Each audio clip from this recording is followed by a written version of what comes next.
करने जा रहे हैं आज की एक सबसे बड़ी खबर से।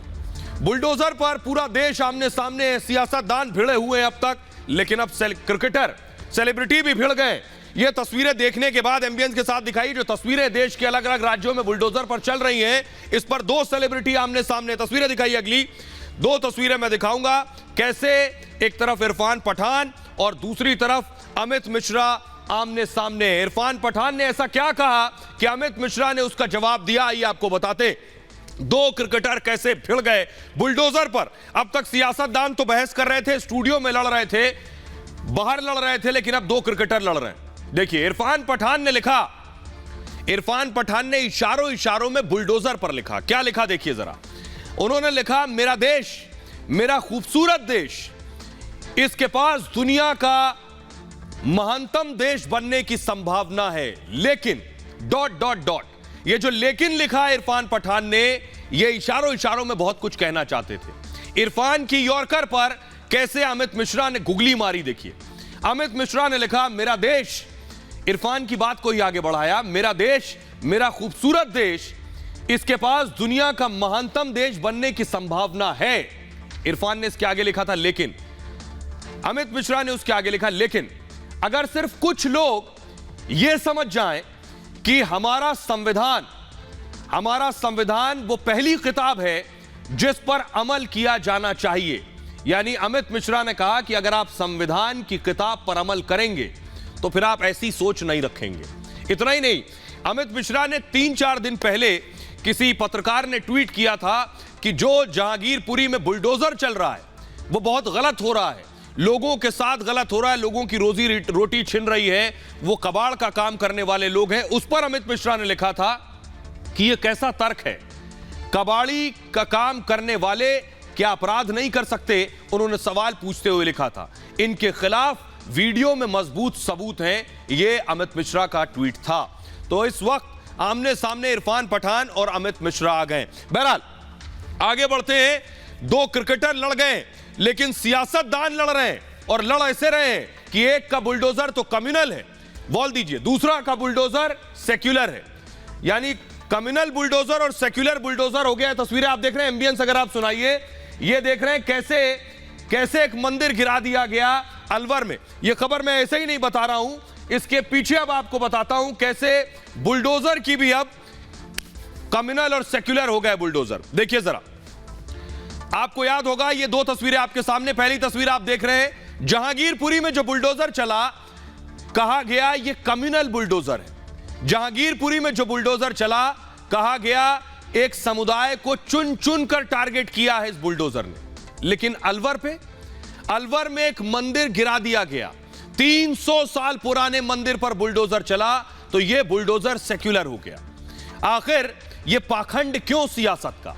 ये दो तस्वीरें बता रही हैं कि सियासत का देखने का जो चश्मा है वो बुलडोजर पर भी अलग अलग है। ये दो तस्वीरें यही बयां कर रही हैं। आइए अब मैं आपको दिखाता हूं जिन लोगों पर बुलडोजर चला है वो कहां रहते हैं, किस राज्य के हैं और उनका क्या कहना है। मैप दिखाइए जरा जल्दी से। राजस्थान का नक्शा आप देख रहे हैं। अशोक गहलोत कांग्रेस के मुख्यमंत्री यहां से हैं, अलवर के राजगढ़ में। और सुनिए जरा राजगढ़ के लोग क्या कह रहे हैं, सुनाइए। राजगढ़ के लोग बहुत गुस्से में हैं, क्या कह रहे हैं सुनिए, आवाज दीजिए। आवाज। मेरे को कोई मतलब नहीं है, मंदिर एसडीओ साहब ने की ये बात कि कोई बात नहीं है, मंदिर को तो मत तोड़ो। दो नाम क्या खिलावा बच्चा को कहा खिलावा, 7 बच्चा है छोटा बाहर छोड़ रखा, बच्चा को बाहर कर रखा। हमारे छोटा बच्चा को पानी पिलावा, जहां अंदर घुसो। एसडीओ डंडो ले लेकर नहीं आए मारवान के लिए। ऐसे अब तक हमारे रोज ना मिट रहा। दादागिरी चलाई हमने, हमारे शिव का जयकारा लगाया तो हमारी वीडियो बना रहा है, हमको बोल रहा है जेल में ले जाओ इन लोगों को। उनसे पूछो ये कि जयकारा लगाना पाप है क्या? भगवान का नाम लेना एनी टाइम।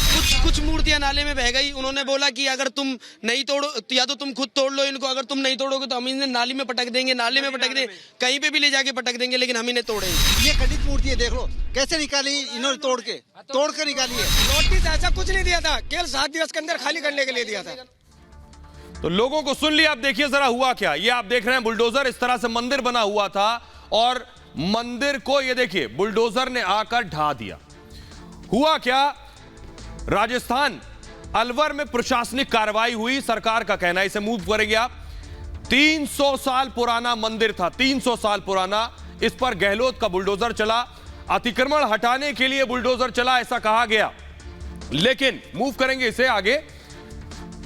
कार्रवाई में 300 साल पुराना मंदिर गिरा दिया गया। 300 साल पुराना मंदिर था, सराय गोल चक्कर में प्रशासनिक कार्रवाई हुई है। और इसके बाद मूव करिए प्लीज। मंदिर में लगी मूर्तियों को खंडित कर दिया गया। जो मूर्तियां लगी थी, मंदिर को बुलडोजर से जमींदोज कर दिया गया। विरोध करने पर पुलिस ने बल प्रयोग किया, वहां के लोगों का कहना है। और 17 अप्रैल से लगातार एक्शन जारी है। बीजेपी ने बाकायदा एक टीम बनाई है और मौके पर एक टीम भेजने की तैयारी बीजेपी ने कर ली है। तो वो आप देख रहे थे। आइए अब मैं आपको बताने जा रहा हूं कि ये ऐसा ही नहीं है। इसके पीछे एक बड़ी वजह है कि दरअसल सोचिए कि जहांगीरपुरी पर सबसे ज्यादा शोर हो रहा था। ये मैं क्यों कह रहा हूं? जहांगीरपुरी पर हल्ला था, लेकिन अलवर पर खामोशी है। तस्वीरें देखिए जरा। पहली तस्वीर आप जहांगीरपुरी की देख रहे हैं। समाजवादी पार्टी के नेता पहुंच गए। न सिर्फ समाजवादी पार्टी, कांग्रेस के नेताओं की लाइन लगी थी। अजय माकन पहुंच गए, असदुद्दीन ओवैसी पहुंच गए, डी राजा पहुंच गए, वृंदा करात पहुंच गई। दिल्ली में बुलडोजर चला, देख रहे हैं आप अजय माकन एंड टीम को। लेकिन अलवर में अब तक कोई नहीं पहुंचा। न ओवैसी पहुंचे हैं, न कांग्रेस का कोई नेता पहुंचा है। राहुल गांधी को मंदिर की याद कब आती है? जब चुनाव आते हैं। देखिए, ऐसे मंदिर जाएंगे। लेकिन अलवर में 300 साल पुराना मंदिर गिरा दिया गया। राहुल गांधी ने अब तक दिल्ली से अलवर तक का सफर तय नहीं किया है, जो बहुत ज्यादा दूर है नहीं। जहांगीरपुरी में बुलडोजर के बाद राहुल का ट्वीट आया था, लेकिन अलवर में मंदिर गिरा दिया गया, राहुल का कोई ट्वीट नहीं आया। यह बता रहा है सियासतदानों की कपाखंड और उनकी हिपोक्रेसी। आइए अब मैं आपको बताने जा रहा हूं कैसे Rahul Gandhi style of politics पर अब प्रहार हो रहा है। अब कैसे उनसे सवाल पूछे जा रहे हैं वो आपको बताऊंगा, लेकिन उससे पहले जरा सुनिए जहांगीरपुरी में जो हुआ और उसके बाद अलवर में क्या हुआ, कैसे कांग्रेस को काउंटर कर रहे हैं बीजेपी के नेता। सुनिए जरा। इस देश का कानून जो मूलभूत कानून है, जिसे जूरिस्प्रूडेंस कहते हैं, वो साफ तौर पे ये कहता है कि आप निर्दोष हो जब तक आपका दोष नहीं साबित किया जा सकता। तो किसी का दोष साबित करने से पहले उसके घर के ऊपर बुलडोजर चलाना, ये कौन सा कानून इस चीज की इजाजत देता है? जब जहांगीरपुर में कानून काम करने लगा, जबरदस्ती कब्जा हुए, तो ये मुसलमानों पर हो रहा है। ये वोट के सौदागरों ने देश को अंग्रेजों से ज्यादा नुकसान कर रहे हैं। जो भी कानून को तोड़ेगा, कानून का बुलडोजर उसके ऊपर चलेगा। कोर्ट के आदेश हैं, भारत सरकार की पॉलिसी है कि बगैर नोटिस किसी को नहीं हटाया जा सकता है, गिराया जा सकता है। कृपया करके इस पूरी की पूरी प्रक्रिया को धर्म के चश्मे से ना देखें। आप केवल चुनाव में जिस प्रकार से मंदिर जाके त्रिपुंड लगा करके अपने आप को भक्त दिखाने की कोशिश करते हैं, हिंदू दिखाने की कोशिश करते हैं, वो सब मिथ्या है। आज जो आपने राजस्थान में किया है, शिव मंदिर पर प्रहार करके, वही आपका सत्य है। आपने मस्जिद के सामने की मलगियों को तोड़ दिया, शॉप्स को।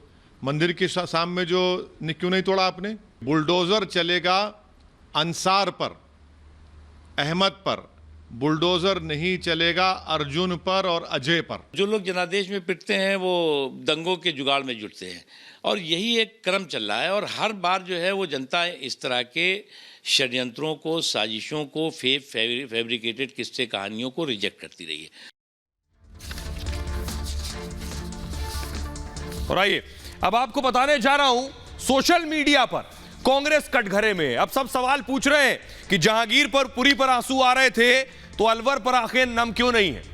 कपिल मिश्रा ने ट्वीट किया, लिखा अशोक गहलोत सरकार औरंगजेब की तरह व्यवहार कर रही है।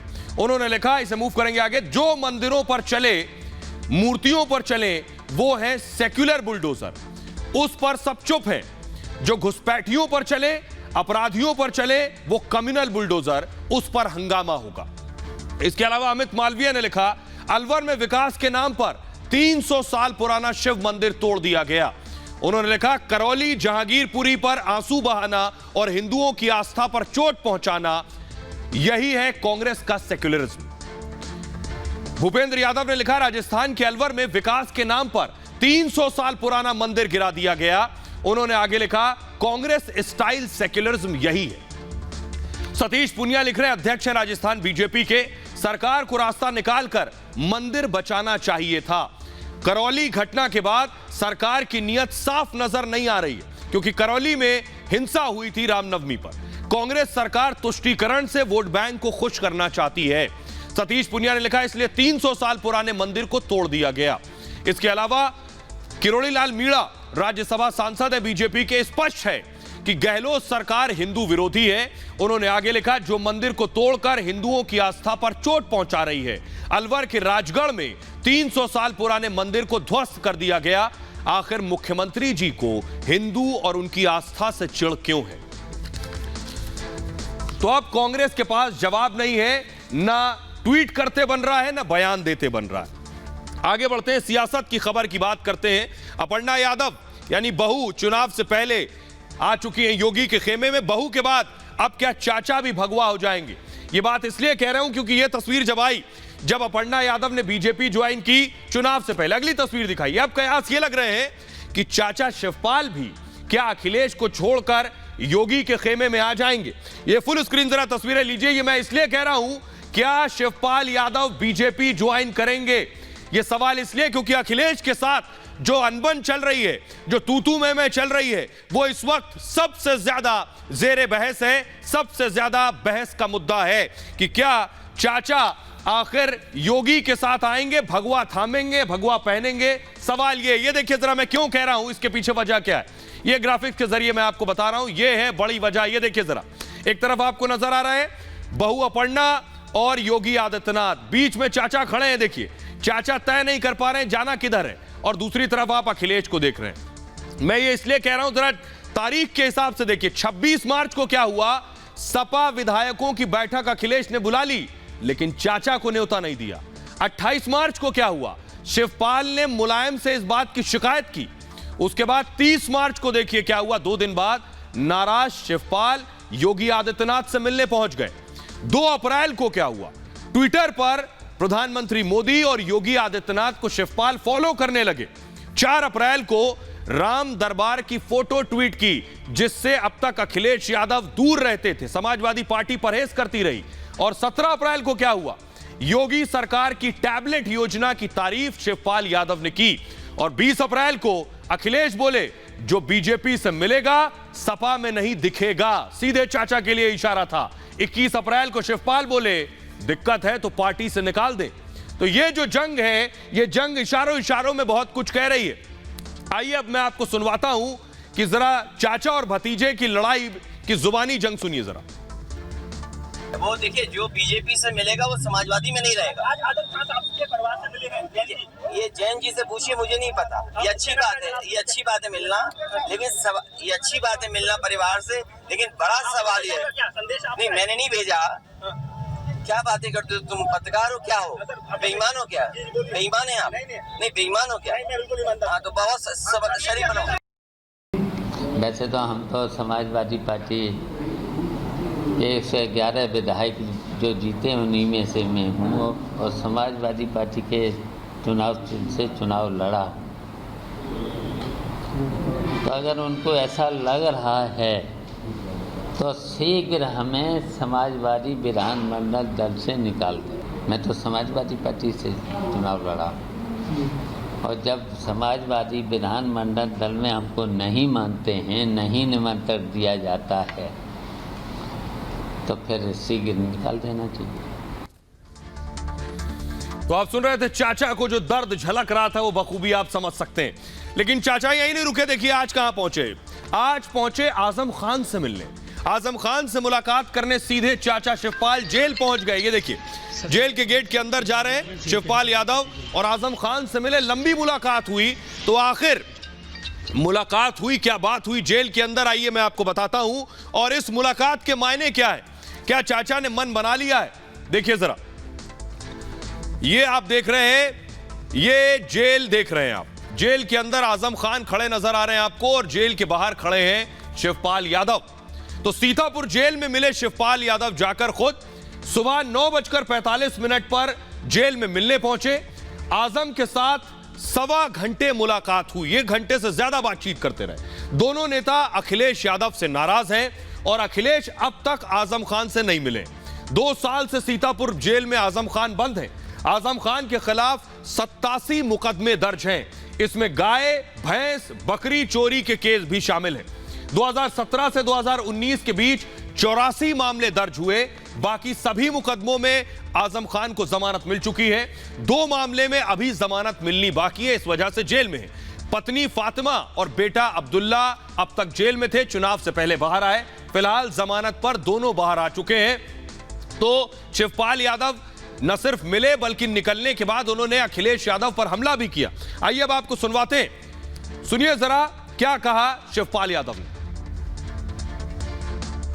आजम भाई के प्रति समाजवादी पार्टी को संघर्ष करना चाहिए था, आंदोलन करना चाहिए था। नेताजी की अगुवाई में लोकसभा में भी, जबकि आजम भाई लोकसभा के सदस्य भी थे, तो ये बात रखनी चाहिए था। तो ये तो दुर्भाग्य है, हम लोगों का दुर्भाग्य है, सभी समाजवादियों का दुर्भाग्य है। इसी की पहचान थी समाजवादी की। आइए खबरों में आगे बढ़ते हैं और आज की एक और बड़ी खबर। प्रधानमंत्री नरेंद्र मोदी का दोस्त लंदन से आया मेरा दोस्त और दोनों की मुलाकात हुई। ये राष्ट्रपति भवन की तस्वीरें मैं आपको दिखा रहा हूं। जब बोरिस जॉनसन पहुंचे थे, भव्य स्वागत हुआ उनका। प्रधानमंत्री नरेंद्र मोदी ने उनकी अगवानी की और ये स्वागत देखकर खुद इतने गदगद हो गए बोरिस जॉनसन की बोल पड़े कि उन्हें लग रहा है अमिताभ बच्चन और सचिन तेंदुलकर जैसा स्वागत मिल रहा है उनको। ये देखिए जरा, ऐसा स्वागत उन्होंने पहले कभी ना हुआ न देखा। ऐसा वेलकम मिला भारत आकर।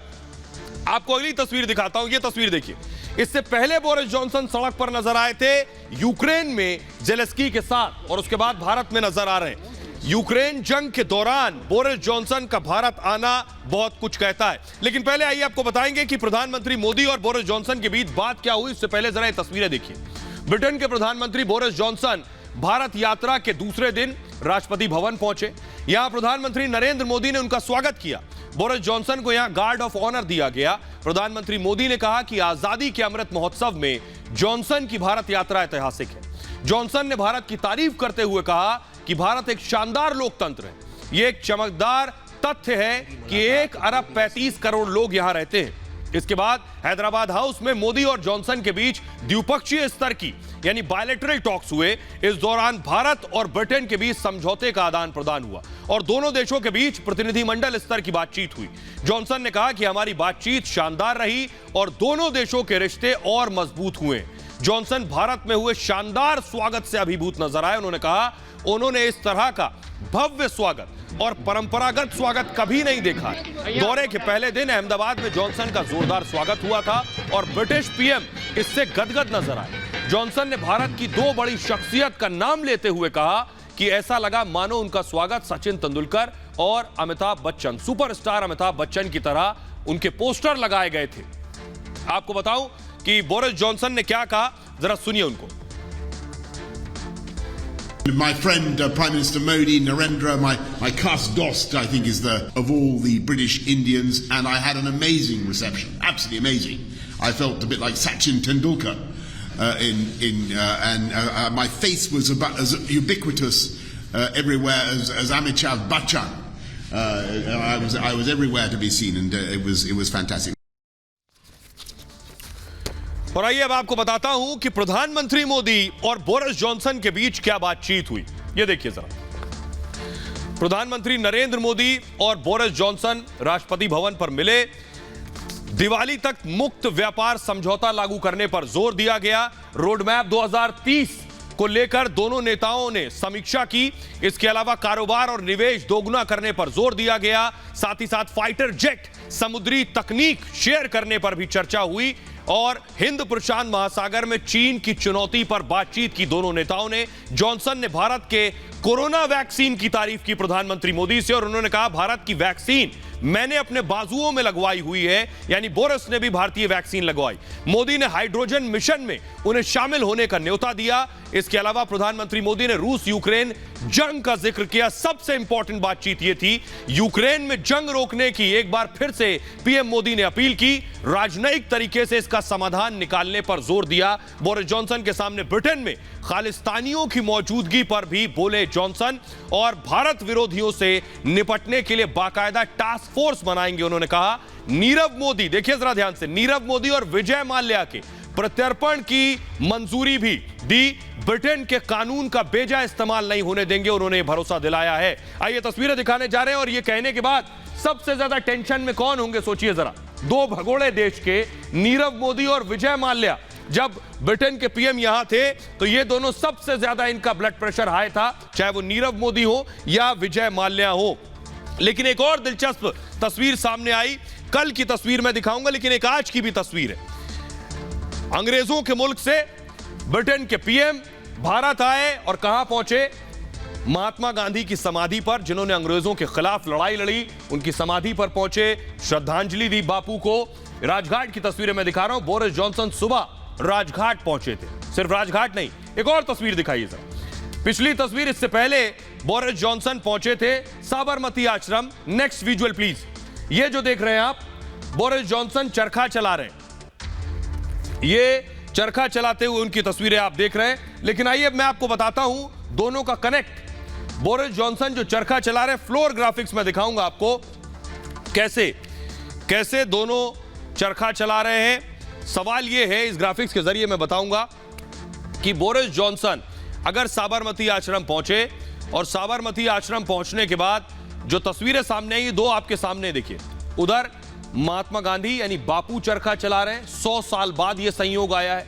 और आज ब्रिटेन के पीएम आए, वो भी चरखा चला रहे हैं। यह इसलिए ऐतिहासिक है कि बापू ने चरखा चलाया और अंग्रेजों के खिलाफ लड़ाई लड़ी, और आज उसी अंग्रेजी मुल्क के प्रधानमंत्री भारत आकर चरखा चला रहे हैं। जॉनसन के गुजरात दौरे पर यह अनोखा संयोग बना। यह संयोग क्या है, ये देखिए।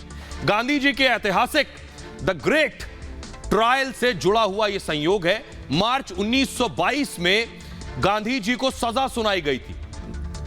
ब्रिटिश हुकूमत ने गांधी जी को यह सजा सुनाई थी, और यंग इंडिया में लिखे 3 लेख के लिए गांधी जी को सजा मिली थी। यंग इंडिया में 3 आर्टिकल लिखे थे।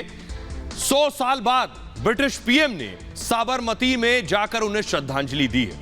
साबरमती आश्रम में जॉनसन ने 25 मिनट भी बिताए, और साबरमती आश्रम में बापू का चरखा भी चलाया जाकर। वो तस्वीरें भी मैंने आपको दिखाई। ये तस्वीरें बताती हैं कि बापू, उनके विचार हमेशा हैं और हमेशा रहेंगे, और वहां आ जाकर ब्रिटेन के पीएम भी झुक रहे हैं। बहरहाल आगे बढ़ते हैं, और अब आपको दिखाने जा रहे हैं, पुतिन ने एक मिसाइल दागी, और उस मिसाइल से बाइडेन और बोरिस सब खौफ में, सब खौफजदा हैं। पुतिन की मिसाइल से टेंशन बढ़ा दी है। अमेरिका परेशान है, ब्रिटेन परेशान है कि पुतिन ने ऐसी मिसाइल बना दी है कि अब सब कुछ तबाह कर सकते हैं पुतिन, सिर्फ एक बटन दबाकर। अगली तस्वीर दिखाइए जरा। अगली तस्वीर ये है वो मिसाइल, ये देखिए निकली। ये बैलिस्टिक मिसाइल है, और इस मिसाइल के साथ ही ये जो धमक और गर्जना है, ये अमेरिका से लेकर ब्रिटेन तक सुनाई दी है। फुल स्क्रीन अगर इस मिसाइल को दिखाइए एक बार। ये बैलिस्टिक मिसाइल का परीक्षण पुतिन ने किया है, और इस मिसाइल की ताकत यह है कि पूरी दुनिया इसके दायरे में है। ये ब्रह्मास्त्र के बाद अब सबके दम फूल गए। आइए अगली तस्वीर दिखाता हूं मैं। जब पुतिन इस मिसाइल का टेस्ट कर रहे थे, उस वक्त खुद पुतिन लाइव देख रहे थे इसे। ये देखिए मिसाइल दागी गई, पुतिन ये बैठे हुए, और ये वीडियो पर देख रहे हैं पुतिन किस तरह से इसका टेस्ट किया गया है। देखिए जरा मैप में दिखा रहा हूं किस जगह पर इस मिसाइल को टेस्ट किया है। अमेरिका और ब्रिटेन और पूरे यूरोपीय देशों की नजर केवल पुतिन के इस ब्रह्मास्त्र पर थी। रूस में प्लासेत में यह मिसाइल का टेस्ट किया गया। देखिए जरा अमेरिका की धमकी मैं आपको दिखाने जा रहा हूं इस मिसाइल के बाद कैसे सब परेशान है। ब्रिटेन परेशान है, बाइडेन परेशान है। ये देखिए जरा ब्रिटेन क्या कह रहा है मिसाइल टेस्ट के बाद। रूस यूक्रेन में युद्ध जीत सकता है, यानी कह रहे हैं यूक्रेन में रूस युद्ध जीत सकता है, लोगों के जज्बे को नहीं जीत सकता। यानी बोरिस मान रहे हैं कि रूस जंग जीत सकता है। रूस यूक्रेन युद्ध 2023 के अंत तक चलेगा। 2023 तक यह जंग चलेगी। ऐसे में हम मूक दर्शक बनकर नहीं बैठे रहेंगे। यह कह रहे हैं बोरिस जॉनसन। हम अगले हफ्ते कीव में दूतावास खोलेंगे। इससे पहले बोरिस खुद कीव में गए थे। पुतिन एक मगरमच्छ की तरह है। यह पुतिन पर सबसे बड़ा हमला है। बाइडेन ने क्या कहा इस मिसाइल पर? अमेरिका डरने वाला नहीं है। बाइडेन ने कहा हमलावर रूस पर नहीं बदलेगा रवैया। उन्होंने जोड़ा यूक्रेन की मदद हम करते रहेंगे जैसे कर रहे थे। रूस पर नए प्रतिबंध की घोषणा उन्होंने कर दी। बैंक वित्तीय संस्था पर प्रतिबंध लगा दिया बाइडेन ने। पुतिन ने कहा इस मिसाइल के परीक्षण के बाद दुश्मन के ठिकाने अब दूर नहीं है। उन्होंने कहा नाटो यूक्रेन समर्थकों के लिए यह मिसाइल गिफ्ट है। दुश्मनों से रूस को बचाएगी सरमट मिसाइल। इस मिसाइल का नाम है धमकी देने से पहले दुश्मन अब 100 बार सोचेगा। धमकी देने से पहले दुश्मन 100 बार सोचेगा। पुतिन ने कहा, जरा सुनिए बाइडेन क्या कह रहे हैं, ये नेता क्या कह रहे हैं और पुतिन क्या कह रहे हैं, सुनिए। I tell you something, I think that no matter what military superiority Vladimir Putin may be able to bring to bear in the next few months, and I agree, it could be a long period, he will not be able to conquer the spirit of the Ukrainian people. That is just an observable fact. On the contrary, what he is doing every day is strengthening and reinforcing that will to resist in the people of Ukraine. We're sharing and will continue to share significant timely intelligence with Ukraine to help defend them against Russian aggression. Our unity with our allies and partners and our unity with the Ukrainian people is sending an unmistakable message to Putin. He will never succeed in dominating and occupying all of Ukraine. That will not happen. आइए अब आपको बताता हूं आखिर ये नेता डरे क्यों। ये दुनिया का नक्शा देख लीजिए जरा। डर के पीछे वजह है ये, मिसाइल की रेंज है 18,000 किलोमीटर।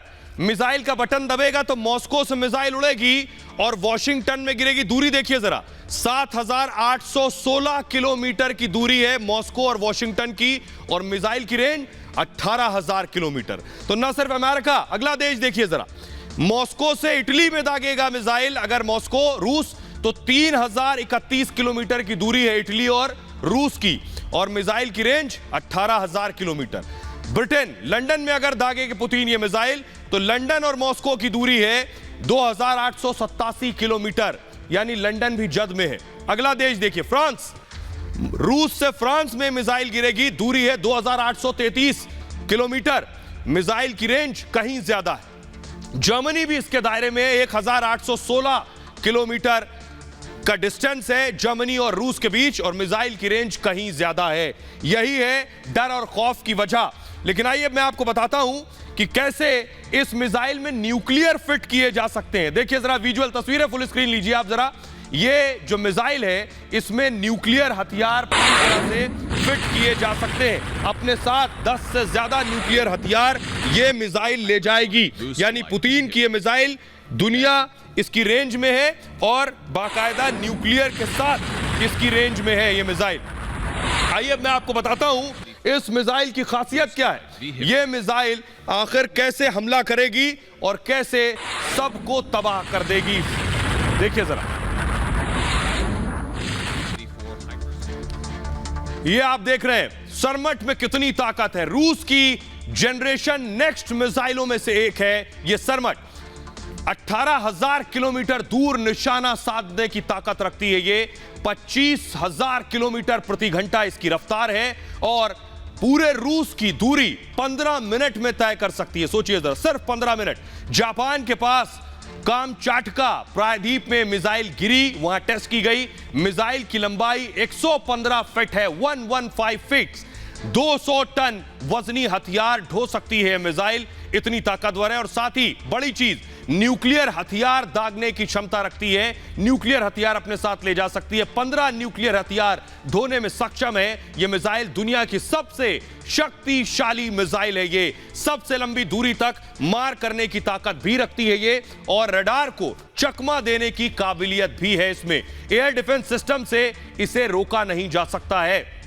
तो आइए अब आपको दिखाने जा रहा हूं मैं वो तस्वीरें मैं आपको दिखा रहा हूं कि कैसे ये जो मिसाइल है, ये एयर डिफेंस सिस्टम जिसका नाम आपने सुना होगा, जो मिसाइल को ट्रेस करके रडार से हिट कर देती है। देखिए ये एयर डिफेंस सिस्टम हवा में ही जैसे ही पता चलेगा दुश्मन की मिसाइल आ रही है और दुश्मन की मिसाइल को आसमान में ही मार गिराने का जो एयर डिफेंस सिस्टम है, ये उस एयर डिफेंस सिस्टम के को चकमा दे सकती है, उसकी पकड़ में नहीं आती है। सुनिए जरा पुतिन ने इस मिसाइल की टेस्टिंग के बाद क्या कहा है, सुनिए। No matter what military superiority Vladimir Putin may be able to bring to bear in the next few months, and I agree, it could be a long period, he will not be able. और आइए तस्वीरें मैं आपको दिखा रहा हूं, ये देखिए अगला पुतिन, अगला अगर आप ग्राफिक्स दिखाइए, जिनपिंग का डबल गेम मैं आपको दिखाने जा रहा हूं। ये देखिए जिनपिंग किस तरह से डबल गेम कर रहे हैं पुतिन के साथ और जेलेंस्की के साथ, तस्वीरें दिखाइए आप। लेकिन जिनपिंग का एक खेल क्या है मैं ये आपको बताने जा रहा हूं। देखिए जरा कैसे जिनपिंग ने, लग ऐसा रहा है कि जिनपिंग पुतिन के साथ खड़े हैं, लेकिन जिनपिंग की कारस्तानी ऐसी है कि वो सबके साथ खड़े हैं। देखिए क्या कर रहे हैं। हो ये रहा है रूस यूक्रेन जंग के बीच चीन का ये डबल गेम चल रहा है जिसके बारे में शायद कोई नहीं जानता। युद्ध के बीच भी चीन सिर्फ कमाई का सोच रहा है, लाभ उठा रहा है। रूस से दोस्ती के बीच यूक्रेन के साथ डिफेंस डील की है एक तरफ, चीनी कंपनी DJI के बनाए ड्रोन यूक्रेन के पास है। यानी सोचिए इधर मदद पुतिन को भी कर रहा है, उधर मदद यूक्रेन को भी कर रहा है। यूक्रेन ने रूस के खिलाफ इस ड्रोन का इस्तेमाल किया है, तो बताता है ये कि चीन ने ये ड्रोन यूक्रेन को दिए। खुद यूक्रेन के डिप्टी PM ने डील की पुष्टि की है कि इस तरह की डील हुई है। 513 अरब रुपए में चीन से ये ड्रोन खरीदे गए। रूस के पास भी चीनी कंपनी DJI के ड्रोन है और यूक्रेन ने रूस के पास चीनी ड्रोन होने का दावा किया है। रूसी ड्रोन के इस्तेमाल पर रोक लगाने की मांग की गई है। यूक्रेन मिसाइल को डीएक्टिव करने का आरोप लगाया है। चीन ने यूक्रेन के आरोपों से पल्ला झाड़ लिया है। आपको बताऊं, युद्ध से पहले चीन ने रूस के साथ बड़ा करार किया है और गेहूं, गैस और कोयले को लेकर यह समझौता किया गया है। तो चीन की फितरत और नियत हमेशा से ऐसे रही है, कब किसे धोखा दे दे कोई नहीं जानता। बहरहाल आप अपना बहुत ख्याल रखिए। एक छोटे से ब्रेक के लिए रुक रहे हैं, लौट रहे हैं कुछ और बड़ी खबरों के साथ।